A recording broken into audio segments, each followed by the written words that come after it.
Hello and welcome to the Roscommon People podcast. As part of our General Election 2024 series, Emmett Corcoran here, joined by Senator Aisling Dolan, Fine Gael's, one of Fine Gael's two candidates in the Roscommon Galway constituency. How are you keeping, Aisling? Not too bad, Emmett. Thank you so much for the invitation. You're very welcome. To it. Thanks for coming down to us. So as part of this series, actually, we're looking at trying to maybe reveal a little bit more about the politicians than meets the eyes. You have the policies, you have the priorities, the stump speeches, but also there's a person behind every politician. So very true. Tell me a little bit about yourself and what life was like before you got into politics. This was never in the plan, Emmett. This was never in the plan, really. For me, look, I grew up in Ballinasloe. We had a farm out in Lowtown in Moore. So I came from a small farm. My dad was farming. Both my mum and dad also worked second jobs, they had a young family. I have three other brothers, and I guess we learned the ethics of hard work at a very young age. You'd be out working on the farm a good bit, and we'd be out herding and then fencing and the joys of fencing. I was just going to say, what kind of farming did you do at home? Well, suckler and dry stock. So, being the mart, it was very important. The sales in the mart was always a big thing, and, the prices in the mart. And, those were tough times, like the 80s, agriculture, there were difficult times. And, it was such a challenge, like we see now so much around testing and regulation with farming, the tests, the TB tests and so on, and the impact that can have on a farm. The same thing for our family, that did happen, and the impact of not having an income, not being able to sell cattle at the mart, if you have a TB test that doesn't go right, and it is a huge impact. So I think, to me, it's always hit me about the importance of government supports there and what the government is doing to ensure, that farmers don't have to face those types of challenges. And in terms of the bovine TB and the eradication plan, I suppose it's a long time that we've been trying to eradicate it. Yeah. Of course, it has become more of a topic again in recent weeks and months. Is there anything concrete in Fine Gael's plans for getting back into government, if it does get back into government, and dealing with the TB problem at the moment? Yeah, look, to me, it's one of the things I'll be calling for. Look, for me in general, I guess, Emmett, a party is made up of people, and I think it's very important that in Fine Gael we have someone representing, say, the likes of Roscommon and Galway, that those voices are heard when we're shaping policies at a government level. And that's part of what I've been doing, I suppose, as a senator over the last number of years. But I feel that you've a hell of a lot more clout to do it as a TD. To me, look, Fine Gael's policy is very clear around farming. It is our vital sector of the economy. To me, farming is the lifeblood of our area. You see it as the backbone of many communities, but we need to see that there's viable measures put in there for farm incomes. Succession obviously is one of the things that Fine Gael has particularly been looking at. Inheritance thresholds is also something that's come up an awful lot for farming. But for me, farming as well is in relation to, say, the acres program. I know we expanded the acres last year, which was crucial. It was oversubscribed. More and more farmers, and what government did, Fine Gael and government as well, looked at expanding that programme, and that's particularly around expansion of the programme to allow more farmers. But the challenges then were around, the payments. The payments and actually getting the payments out to people. That was going to be my follow-up on that. Was that, yes, the supports were there, but actually getting that money from the department into the banks of the farmers became an issue. And we have good IT systems in the Department of Agriculture, but obviously, by expanding the programme, which was the right thing to do, I believe. But we just need to be very smart about that, making sure that we have those measures in place to manage that. So, whether that's online, digital, IT, to make sure that payments can happen. It's all online notifications now. And it's so incredible. You go to the mart, I was in the mart in Roscommon, I was in the mart in Ballinasloe. You're listening to them. But there's so many sales online as well. The lads are bidding, on their That's phones. That's right. You have all the various brands of mart auction apps, etc. I won't go to naming any of the particular ones. But they're it just shows that, to me, I believe that farmers lead the way. I believe that farmers, and I, from when I grew up on a farm, we wanted to be the best at what we did. No matter what, be it small farmers, and do you feel farmers. That Fine Gael shares any of the blame that farming has become more bureaucratic over the last decade or so? That would be one thing that farmers would often commented the is that they regulation. spend more time in the filing cabinet than they do on the farm. Nice, Okay, never a nice place to have to spend time. I suppose I'm a true believer in technology, research and innovation. Like, look, we're seeing that the world's going to change a lot in the next 5-10 years. Like, AI is coming down the tracks. You know, a lot of ways that we do things, I believe, will change a lot in the next 5-10 years. I do believe that technology is there to help us to streamline what we do. I mean, you know, we go around now and we're able to take voice notes on our phone. You know, we can send messages and we can send a little voice note, whereas before you'd need to be typing. Like, it would be great to see that those things like voice to text is a way for us to be able to capture records and that we're able to do it on the go. We see guards now, for example, you know, they're all being provided with tablets so that they're able to do things when they're out on the beat, when they're out on patrol, you know, that they're taking action. Like, I'd love to see the same thing in our hospitals, that our nurses are going around with tablets. And I'm not spending like 2 hours at the end of a day writing up charts or whatever time it takes at the end of their working day to then be trying to write up records. And the same thing for farmers. Like, we need to streamline this process. It should be easier. On the other side of it, Right. if I might just say that the live export markets that we see growing and opening up for Irish, because we, you know, have the best produce out there, we're seeing that opening up. But the reason it's opening up is thanks to farmers, actually, who are, although it's an absolute pain at times doing the paperwork, doing the regulation, meeting the requirements. But because we're doing that, we're actually able to see more markets opening up. So to me, I'm very grateful that farmers are doing that because we're seeing markets opening up. We're seeing good prices now for cattle. Of course, farm incomes are, you know, like that's a real challenge in terms of costs. But the fact that farmers are doing those sort of, you know, filling in the forms and getting the herd numbers and capturing all the data, you know, feeding that back into the department, all of this is leading us to be able to open up more markets because we have the quality, we can show the transparency, we can show the farm to fork. You know, all of those measures are crucial for us to be able to do that as a government at an international level. And then that feeds back in terms of our markets growing internationally, but also here in Ireland, and giving farmers more choice at the mart with international buyers coming in. Yeah, well, one of the big, I suppose, things that has always affected farm incomes has been that live export trade.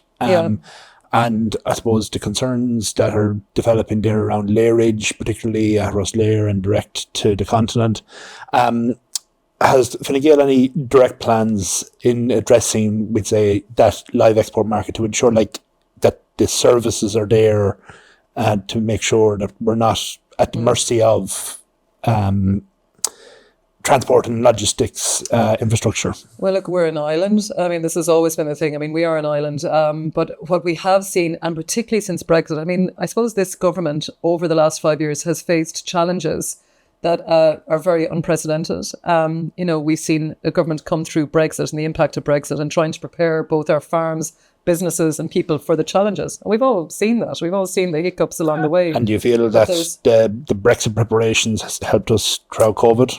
I believe that, you know, in trying to prepare and plan, which is what the Irish government was doing along with EU support, was about how we looked at those other ways. Like, so now you're seeing lines coming from Rosslair, as you've said, you know, new sort of ferries going towards Rosslair, new ferries going towards Europe. And those choices in terms of transport have meant that we're seeing maybe, you know, quicker times when you land in terms of the process. If you're going from a European country, I guess, to another European country, you know, there's some of those challenges are reduced in terms of the administration. But that choice has been given now so that Ireland is providing those ports. And I suppose the Irish government is there to support and develop more of that. I do believe like the choice when I was young, for example, like I always remember when it was a monopoly, like when it was Aer Lingus, for example. If we talk about transport in another way, like I remember Aer Lingus, and I remember I only think I took a flight when I was, you know, I think 14, 15, 16 maybe, like because it was so expensive. Until Ryanair came on board. I was going to say, and you heard that's where the first flight was to? Yeah, well, the first flight was actually to Belgium. I was on Erasmus. So I was the first person in my family to go to college. Like I was saying, I grew up in Ballinasloe, went to school there. And then I went to college in Galway. I did French and history. And when I did history, I was able to do an Erasmus through history to Louvain-la-Neuve, which is in, you know, Belgium is the size of maybe Munster. And it's split between sort of the French-speaking area, which is called Walloon, the Walloon area, and then the Flemish part. So there's it's a very unusual setup, but they're a very highly functioning country, obviously, and they're the head of the Yeah. EU. So I was very fortunate. I got to travel there. I got to, I suppose, attend college there, and I had the opportunity to, I suppose, improve my French, I guess. And how did you find the experience in general? Is it something I really loved you'd it. be advocating for more of? I do. I believe, look, to me, I traveled an awful lot in my 20s. I do believe that there's a lot to be said for, why not go out and explore the world, and why not go out and discover how we do things in different places. To me, I had a real grow of travel. I really wanted to travel to see the world, I guess. And I was very fortunate. I had been, I was teaching English, so I was able to work abroad teaching English. You're So I'd working done while the courses. studying as well. So I studied, and then I also traveled. Like I went to Australia. I traveled for the year, and went to South America, went to Southeast Asia, and had a real opportunity to work in some of those places, but also to sort of see different cultures, see how people lived in different countries, and things that worked well, and then things that could have been, very difficult. And compared to how we have here, this country here, the importance of democracy to me is extremely important. Like we're talking here, you're talking about election coverage. It's so crucial and important to me that people do take the time to go out and vote. Like democracy has always been something that I've, particularly from having done history and so on, that we see the numbers of democracies around the world shrinking, for example. That's not a good thing in my book. But it just shows that the importance of our vote and how we want to see, I suppose, And in terms, democracies develop. I suppose it's an interesting, seeing how we're on the topic of what you did in college and that. What was, I suppose, the professional catalyst that brought you from that time to where you are today? Well, so I worked I suppose after that I went to study, at the University of Ulster in Coleraine. I did a postgraduate diploma in languages for business. I was very good on the history part there. We had a very good lecturer. And at that time, the University of Ulster was in Coleraine. I lived in Portstewart. So the students usually lived in Portstewart or Portrush. It was my first time in Northern Ireland. So I lived in Northern Ireland. I lived quite in nice Belfast. areas as well. Like that, I visited it's really, it's really lovely. Picturesque area. Like, I mean, I was there and studied probably before the Good Friday Agreement. And, it was just around that time. It's a lot of period of change as well in Northern Ireland, and I was always very interested in that. And now it's great to see, I suppose, how we're funding sort of that cross the shared island idea of education. I think it's wonderful. Particularly, I'm spokesperson in education here as well for Fine Gael and the Seanad. I really think that's amazing to see how we'll be linking in and courses that will be developed, in the likes of Jordanstown and in Coleraine and Derry, for example. And also in Belfast, in the universities there.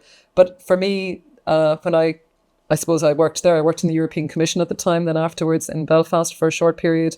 And then I went abroad teaching English. So I was working in France, I worked in Spain, I went abroad, then I travelled for a period of time. And I was very fortunate to be able to do that, like I said, in my 20s. When I returned then, I was working in Enterprise Ireland in Dublin in it's a funding agency for Indigenous Irish companies. And then I would have worked in Science Foundation Ireland after that. So I worked in Enterprise Ireland in the mentorship program, then Science Foundation Ireland. And you might ask how this happened. I sometimes still don't know, but I moved back then to Galway. I'd always wanted to move home, to move west. I was very fortunate. I had an opportunity for a job in the research office in the University of Galway.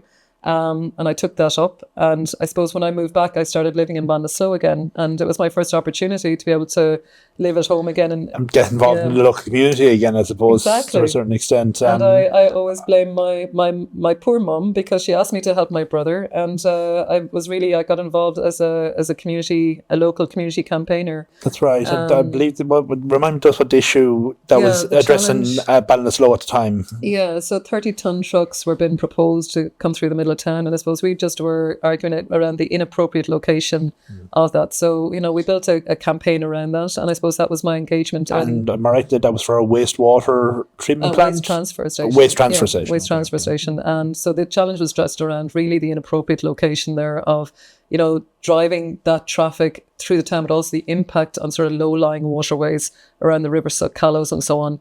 And we built a huge campaign. We had public meetings. I sort of coordinated and co-founded that group. And, we had a lot of support, a great team around us. And I was asked to go forward for the local elections, and that was my first, I suppose. And that would have been in invitation. 2019, was it? Yeah, so 2019, yeah, those local elections, I think it was roughly 5 or 6 weeks before I was invited to, I was asked, people had been asking me to go, and I kept saying, I have my job in Galway, but this was never on the agenda. No, not at all. So to that point, would you have always been in Fine Gael? Would that have been your natural home in politics? Well, yeah, when I ran, look, I was very new when I ran, and I was lucky. I was successful in the county council elections in 2019, and then I was offered an opportunity, to run the general election, and as a Fine Gael candidate in the Roscommon Galway area, and that was in 2020. And to me, I believe that there was a lot of things at the time that I was, looking at. In particular, the 50-bed in Portiuncula University Hospital would have been crucial. That was a project that had, I suppose, that we were looking to progress urgently. And I would have been working very closely and made sure that we brought the clinical team in Portiuncula, for example, to Dublin and to Leinster House in 2019. And that, that we now see, for example, at that time, we now see, for example, that 50-bed is opened. Like the Taoiseach came to open that project in September of this year. So I suppose that would have been one of the projects that was a really key project for me at the time. But there's so much more now, like as in, for me, the battle has always been around a lack of investment in the West, a lack of infrastructure in the West. And I do feel that we need strong voices to fight for that. To me, what I've been doing over the last few years, I suppose, as a senator, and I can talk about how that happened too, but as a senator, I've worked very closely with groups about applying for funding. I believe the role of public representatives is around communication. I've tried to be as active as possible with community groups, with people, with sports clubs, for example, around to apply for funding. My background was around writing applications for funding and actually in the getting through the bureaucratic portion of that. Yeah, but supporting, because so many groups are volunteers, and having a lot of these skill sets sometimes can be a little bit challenging, but there's a lot of supports out there. And I believe also we as public representatives have a real role to play in supporting those groups to reach their potential and to draw that funding down. We have that funding in terms of rural and community development, 60 million into Roscommon over the last 5 years.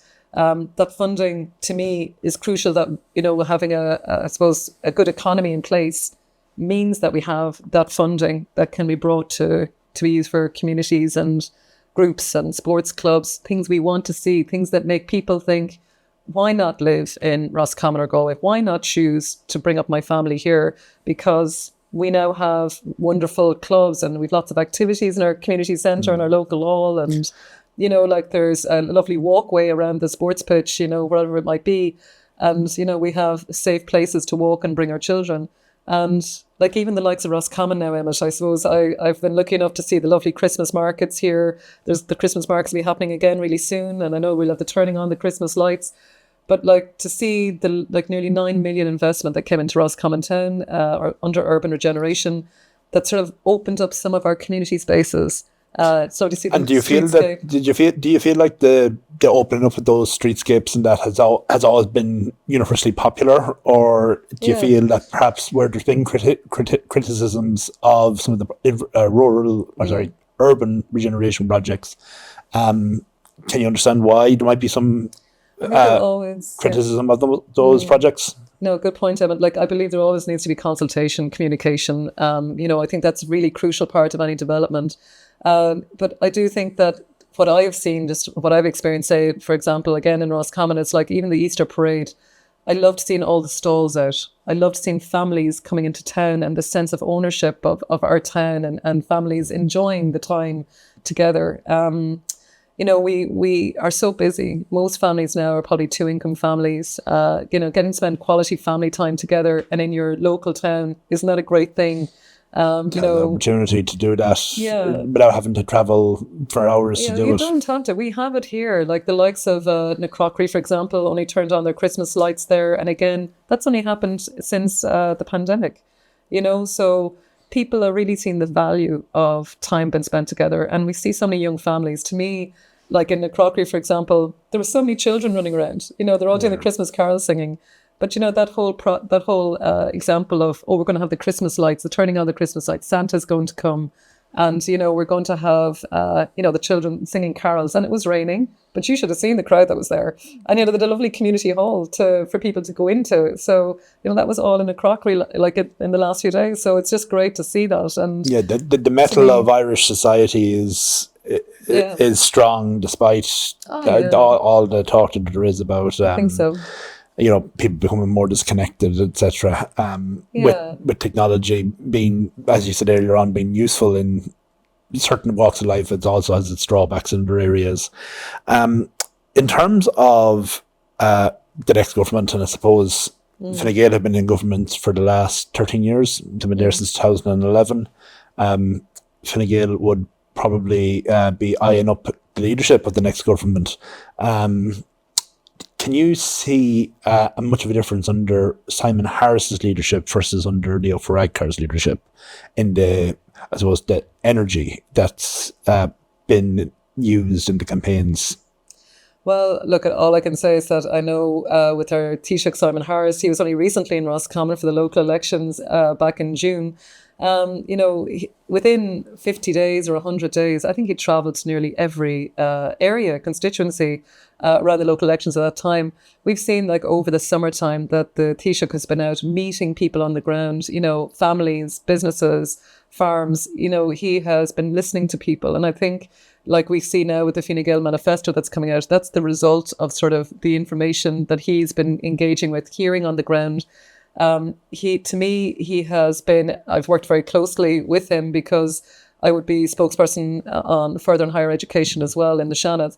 The Taoiseach in his former portfolio was over the Department of Further and Higher Education, and he brought a lot of change to that as well. So, for example, the technological universities that we see now, that was going to take so much longer. There were people in the department that couldn't believe, the speed at which we were able to get everything set up and going. And it's been wonderful, I think, for us here. We're seeing, obviously, very close to us, I suppose, in Athlone, Technological University of the Shannon. There's so many more courses that are happening there as well. But we're also seeing the Atlantic Technological University, and we have our only agricultural college here in the west, and northwest is Mount Bellew Agricultural College. There's veterinary courses happening there now. I mean, I would have worked with the Taoiseach with his other hat on, particularly around the demand in the West and the demand for courses. Another course I would have advocated for was the course for rural and graduate medical entry for rural and remote medicine. And that means, the challenge we see on the ground sometimes is GPs, people waiting 3 weeks to go see a GP. Recruitment and retention it's a challenge in smaller towns. It's just, young people when they come out of college, are attracted to city centres, and that's okay too, and maybe travel as well. But this course is the first of its kind ever in Ireland. It was advocated by the Dean of Medicine in Galway, a person I would have worked with when I was in Galway. And it's a course that ran in Canada. So it's based on sort of international evidence of courses that have performed well. And it was about how we bring students from a particular gró and particular background, maybe in smaller towns and rural areas. This course, for example, is a 4-year course. It'll start next September. They'll do 2 years in Galway, and then they'll do 2 years. But what's different is that it'll be 2 years in a GP practice, in primary care. They'll also have time maybe in medical academies. And this is specifically for postgrad for it's exactly medicine. Graduate for medicine. So, there'll be 48 places, 48 cohort of 48 students now coming out. Please God, out of Galway, that will have done their training around in Roscommon, in Galway, in Mayo. And in terms of likely stay. Taking the issue around education and medicine and how that has an impact on healthcare. Ireland trained over 700 doctors last year, and in excess of 400 emigrated. I suppose, is there much that Fine Gael plans on doing to stop that exodus, the brain drain that we've seen before, that appears to be staying there in medicine, whereas we've addressed it in other areas? Yeah, look at that course that I just mentioned is probably one of those examples. To me, budget sometimes it's not we're looking at budgeting, we have budget to allocate for new courses, but it's ideas. I think that when people are looking at who they want to bring in, who they're going to vote for example, I would say to you, vote for somebody with ideas. Vote for somebody that's looking at doing things a bit differently. We can't keep doing, like say, for example, that course, like I mentioned, is the first of its kind in Ireland. It's doing something a little bit differently so that we can tackle the challenges of maybe, I suppose that course, if I might, as an example, say that hopefully those students that do graduate will have a grow for small towns and the importance of community, like in rural areas, and that they will be more likely to say, I grew up with this, I believe in this, I want to be a community GP, I want to work in these regions, I understand there's, a few different challenges in terms of maybe further to travel and so on. To me, that's a way of trying to tackle the challenges that you've mentioned, to sort of use innovation, use different ways of doing things, to work with our universities to do that. Apprenticeships are one of the things that Taoiseach Simon Harris has very much, been strong on. He has, fought hard to make sure that we have nearly 70 to 80 courses now, and Minister Patrick O'Donovan is the current minister over the Department of Further and Higher Education. To me, apprenticeships are ways for young people to earn and learn. A lot of our students now sometimes take a year out after leaving cert, to take time. Maybe they're working a job locally. Maybe they're trying to take time to decide their next career move. Yeah, and apprenticeships is one area that has been, particularly since the review of the sector in 2015, have gone from strength to strength in recent years, particularly with the expansion of types of apprenticeships and the inclusion of females in apprenticeships that would traditionally have been seen as a male-dominated area of education. So, Aisling, Fine Gael, of course, as we've said already, have been in power since 2011 with various coalition partners over those years. Who are your preferred coalition partners if Fine Gael are at the negotiating table the next time round? Well, I guess Fine Gael. For me, I suppose for our area here in Roscommon, Galway, I feel very strongly that we need a government TD. I feel very strongly that, I suppose for me, the last 5 years as a government senator, I've been very focused on working in the constituency in Roscommon, Galway. I suppose I would have worked very closely around bringing ministerial visits to our constituency with my colleagues. To me, going forward, I do believe strongly that to secure investment, further investment, we need a government TD. And I do believe that Fine Gael under Taoiseach Simon Harris, will potentially be, and I would see, will be in government next time. We've seen the coalition and the partnership over the last 5 years has been very stable. It has gone through, and I've seen it in the Seanad, things that are unprecedented, between Brexit, the pandemic, the wars in the Ukraine, the cost of living increases as an impact of sort of global issues and challenges. Like Emmett, when I was nominated into the Seanad actually. So I ran in the general election and I would have got a good vote, about 5,400 at the time. Half of my first preferences were Roscommon, which was extremely positive for me. And I know then that I ran in the Seanad election and I competed quite well. But actually, midway through the Seanad election, when you're in that little bubble of an election, sometimes you don't see everything else around. But it was the time of the pandemic and everything closed down around that March 2020. And I remember going up in the end of June. I was invited by the Taoiseach at the time, Leo Varadkar, to be nominated into the Seanad. And I remember travelling up on my own in the car to Dublin and to go into the convention centre. And it was very strange, I think my brother was in Dublin at the time and he came along to be there in the convention centre in the sort of place where the public could be. But it was a very strange, we had to sit spread out. So, we all know what that was like, but it was just very strange. And all through the pandemic, the Seanad sat, the Dáil sat. The Seanad got to sit in the Dáil, so I actually got to sit and talk and speak in Dáil Éireann. Prematurely, as to say. Keep the seat warm now, but those things. You just got things done, and I think this government and the government that we just obviously the government over the last 5 years got things done in crazy circumstances. And to me, that's a real sign of leadership, I think, across the parties that were there at the time. And I think your question has been around the preference. For me, I've seen that obviously Fine Gael and Fianna Fáil have worked well. I think leadership and being able to manage getting through those types of crises is a track record and is an example. And that is what I want to see. I think the world, we've seen a lot of changes in the last number of months. We've seen the impact of the wars in the Ukraine and in Gaza. We know that the world is unstable at the moment. I would say that stability is very important. I would believe that the track record of leadership and people working together to achieve and get things done for Ireland as a whole is crucial. And to me, that's really important and what I would like to see in the time ahead. I'm about getting things done. I'm a project manager. I guess my background as a project manager, negotiator. I like working on projects. I want to achieve and do more, I suppose, for Roscommon Galway. And I feel very strongly that there's a hell of a lot more that we need to get done here. Get done in Roscommon as opposed to... Yeah. How do you think Roscommon is faring against its regional counterparts in, within like the Sligo, Galway, Mayo? Yeah. Well, there's a constant consistency there that Roscommon seems to be the poor relation of sorts. Well, I say it's more at a regional level in relation to Leinster and Munster. I look at us as the West and Northwest, and I do believe that we lag behind. I do believe that there's additional infrastructure required here.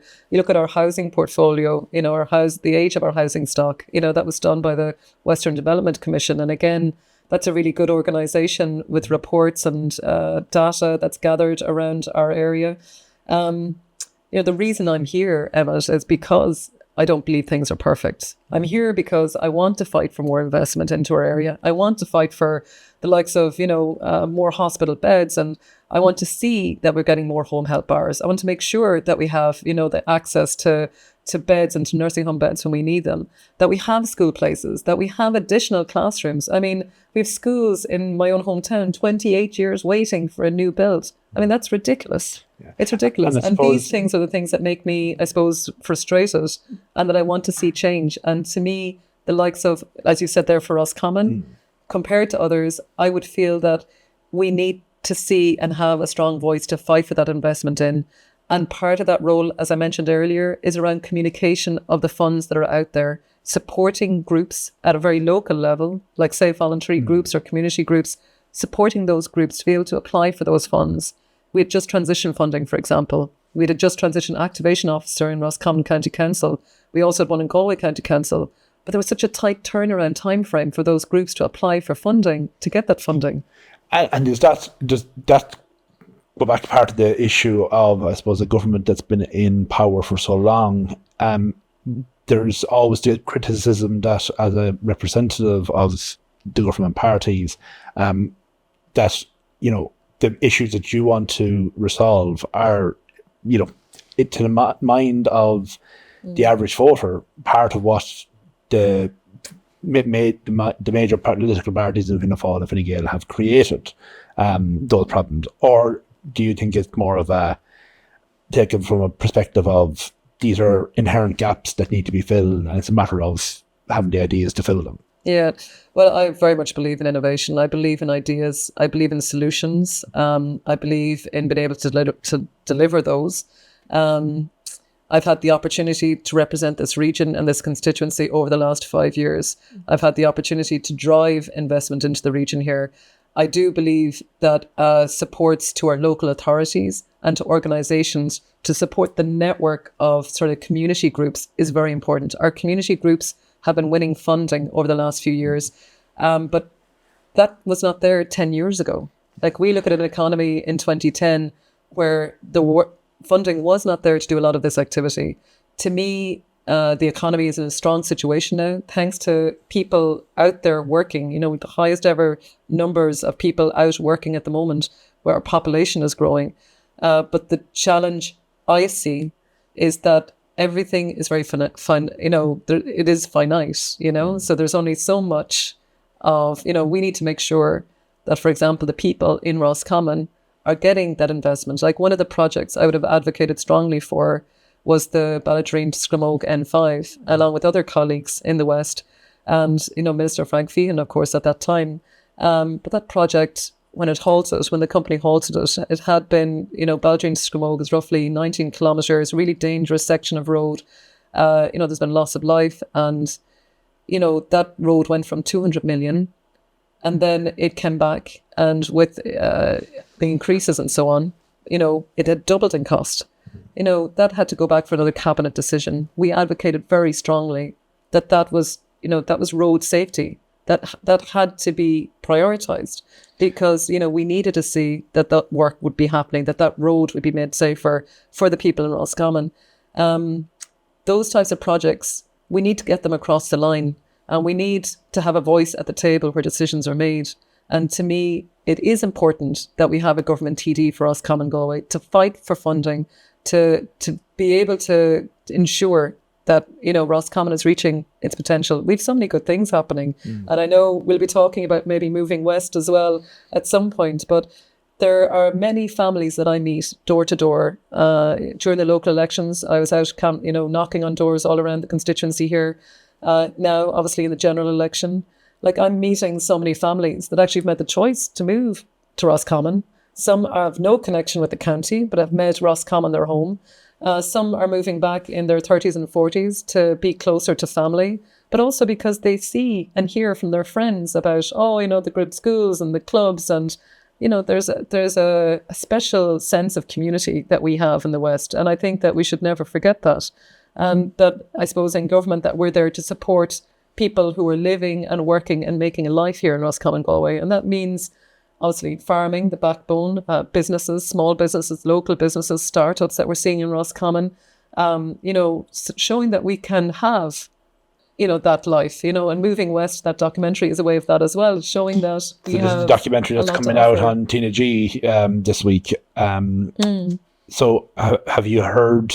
I suppose I'm interested to see what your experience on the canvas has been in relation to meeting people around the county, around the constituency. What's the number one complaint, or I suppose representation that you're getting out there? What are people really animated about this time out? Well, there's a few different things. It depends, I suppose, where I am. Sometimes, I was in the Mart in Roscommon, for example, and some of that can be around, can't get pre-planning meetings, or, planning permission, or been able to build, particularly for young farmers. That's a challenge. I want to see in our local authorities, for example, that we have more funding put into our planning departments so that people can access pre-planning meetings. Currently, there's a lot of delays around that in Roscommon and Galway, and it's a challenge. It's a challenge for local authorities, because the recruitment, the fact that we're at, nearly full employment, means, being able to, get enough planners with full qualifications. These are all challenges with a good economy. But we need to be able to support our local authorities to be able to bring in staff, to be able to make sure that we're able to have things like pre-planning meetings, for example.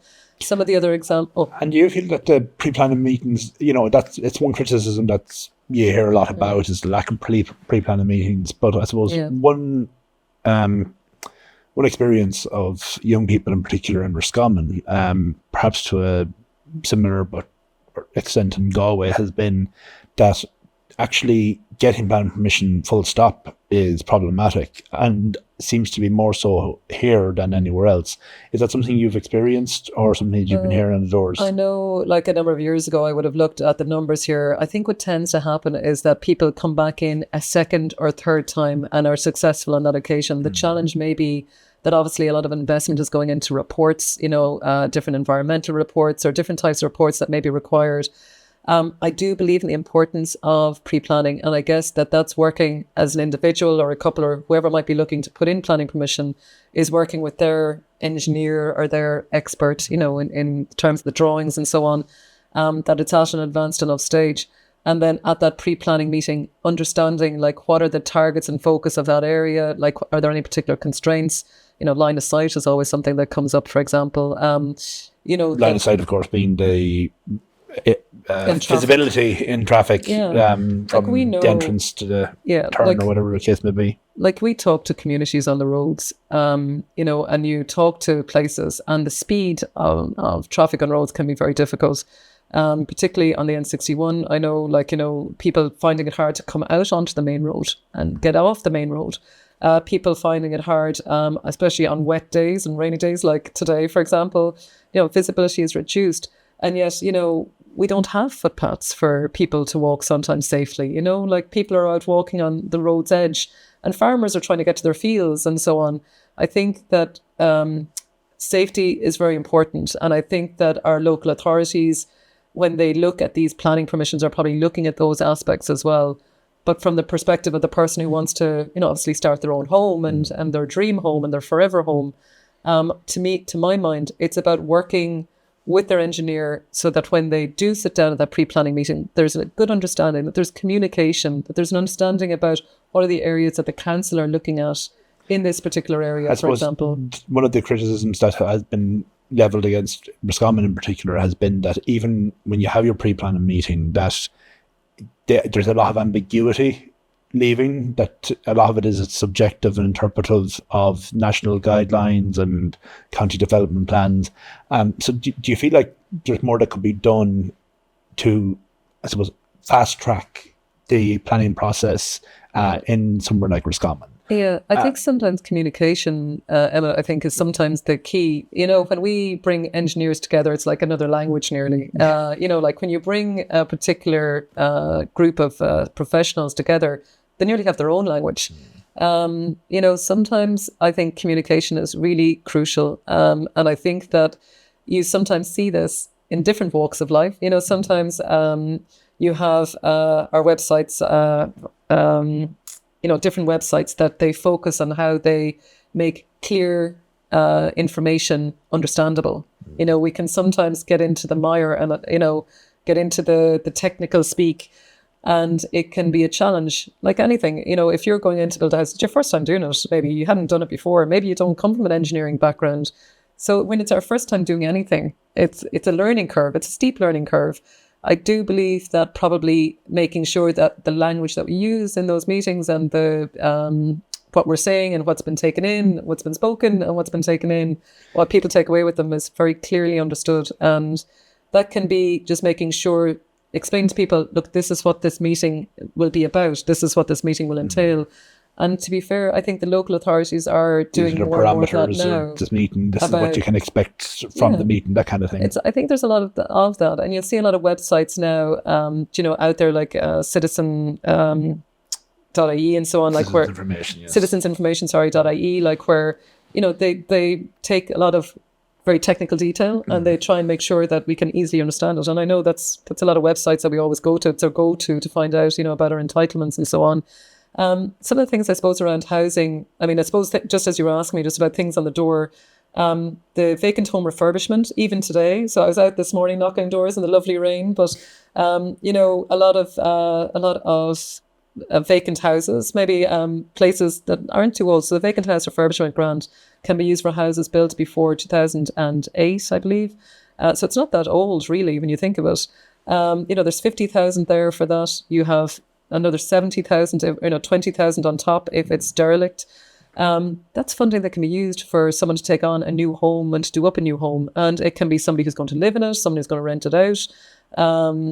And we see that Roscommon across the country is in the top 10 of applications to the vacant home refurbishment. So to me, that's really great news. What we're also seeing is a really good rise in commencements. That was the next thing, is commencements, because that was one of the earlier concerns, was that while there was a lot of applications, commencements were slow to be coming forward. And I mean, government again has looked at innovation here. You know, like they're looking at how to reduce the costs on, you know, the water access costs and things like that. So they're looking at measures to try and, you know, make sure that people are moving forward with their projects when they have planning permission, that homes are getting built, for example. So commencements last year roughly were 23,000, and that's like an indication of a home that's going to get built within a period of time, 12 to 18 months. Yeah, and that's now doubles. Housing being one of those issues that's obviously very big deal around election time. Yeah. One of the other topics that I suppose your new leader, Simon Harris, has taken a much different approach to his predecessor, has been the issue around immigration. Yeah. Some would say that the rhetoric that Simon Harris is coming out with now would have been considered to be, you know, far right or right wing only 12 months ago. Whereas a lot of people seem to think it's actually what everyone has been talking about for a long time, and that's to explain Fine Gael's bump in the polls, that Simon Harris's approach to, I suppose, to use a more common sense approach to dealing with immigration, has been part of the reason why Fine Gael has bounced back in the polls. Is that something you're hearing out there on the doors, or is it something that you think is... So, yeah, look, I'd probably disagree with part of your premise there. To me, like you're saying common sense. I suppose I'm talking about, ideas about how we manage. Ireland has probably seen, at the impact of a lot of these wars. I mean, Ireland is a small country that's really performing a huge humanitarian role here. And, that impact of the global instability is what we're seeing at the moment. There are people that have merit to be here. There are people that are fleeing devastation and wars and have merit and deserve our support and our help. And then there are many that, do not reach that sort of that criteria, that do not, that are not here with merit, I would say, in the country. And I think the common sense approach is that where people do not have merit, that they're invited to return to their own countries. And that is happening. And people are making that decision. And, if people are not here with merit, we know if they do not have a case to be here for our help and our support, well then, those benefits are not available to them either. To me, some of the measures that Fine Gael government has been doing is about how we streamline that process. So if you can imagine, as a country, we've been dealing with a number of different, challenges that have faced us over the last number of years.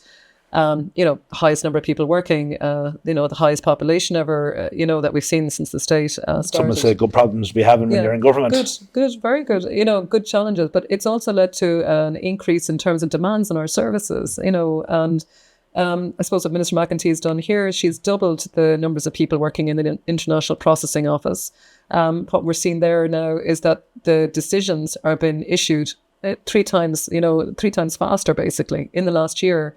Last year alone in 2023, there were 6,000 Garda checks at Dublin Airport.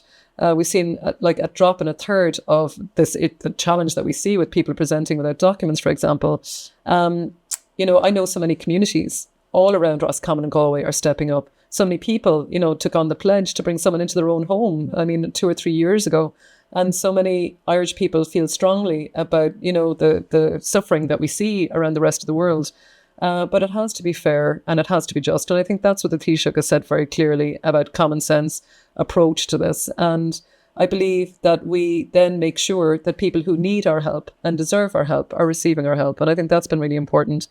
So I was talking to young people when I was out knocking on doors, in Roscommon and Dysart, and a lot of the challenges were the fact that we don't have bus transport. We don't have ways for young people to get around, to get into town. Some of them might have weekend jobs, and this to me is a real challenge. And it's not just a challenge in terms of people of any age getting access to a local link bus, but it's a challenge, say, when we have businesses that can't find staff. Here we have young people that would love to have maybe an evening job or a weekend job or a supplement. They're studying at the moment or a third level. To me, we need that infrastructure. We need that support. We need that connectivity. And at the moment, we don't have it. And to me, that is one of the key areas I would like to be looking at, I suppose, in the time ahead. And I suppose when I talk to people about the things I would like to achieve in my time, I know that I have an opportunity, in the time ahead to fight for investment into this region.